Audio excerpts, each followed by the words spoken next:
Okay, TB Nation, it's all come down to this. While Tony Hinchcliffe's lawyers have tried to block this video, I've sought legal refuge in a foreign land, just to bring you the truth. So as we all know, Joe Rogan has recently sworn off drinking and started attending a Christian church. I found out the real reason behind these massive shifts going on behind the scenes. While you've probably heard all about the Liver Kings challenging Joe Rogan to a fight and getting arrested for his erratic behavior, you might be surprised to learn this isn't the Liver King's first attempt at taking down Rogan. In fact, the Liver King has been trying to take Rogan down for years, even sending his eldest son, Sam Herskold, into stand-up comedy to act as a double agent. Well, apparently, Joe Rogan's team sniffed out Sam Herskold's intent and banned him from the comedy mothership. And shortly after, Sam was sent to a comedy rehabilitation center in Houston. That's what caused the Liver King to go off the deep end, to save his firstborn son. So while the media might paint the scenario as the Liver King treading upon Joe, nothing could be further from the truth, as Rogan has held the Liver King's son in comedic captivity for months. So what does this have to do with Joe Rogan's newfound faith?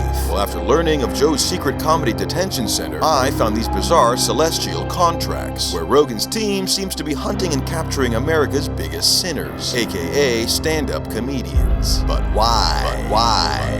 Well, after being contacted by Tony Hinchcliffe's ex-girlfriend Ashley Mustard, it all became clear. See, according to Tony's hot ex, Hinchcliffe is trying to land the biggest network deal of all time, and that's why Tony has sworn off saying swear words and entirely cleaned up his language on Kill Tony. See, apparently Tony Hinchcliffe and Joe Rogan are trying to make a deal with God. That's right, these two pioneers have peered into the future and realized you can't make any more money once you're dead. That is, unless you score the biggest deal in the known universe and get your show sponsored by heaven itself. So Joe and Tony have been rounding up sinners in their venues and detention centers to hand directly over to Satan in an attempt to appease the Lord our God, and in hopes of landing this one-time amazing deal for their shows to continue on in heaven in perpetuity. The very few who have escaped the comedy detention centers have been left forever altered, with many pointing to figures like Orlando Brown that have spoken of horrific tales of being forced to eat human feces, and even being forced to listen to Coldplay's latest album in full. Sadly, it seems the Austin axis of evil has won. All we can do now is pray that God doesn't have dreams of being a stand-up himself. And if the deal goes through, these two figureheads of comedy are going to make sure only 250 comedians are allowed through the pearly gates. So if you have any sense, you'll quit comedy now or be forever damned to hell. There's plenty more strange things about these two fettuccinis, but we'll have to save that for another time. Until then, Joe Rogan and Tony Hinchcliffe, you're total bitches.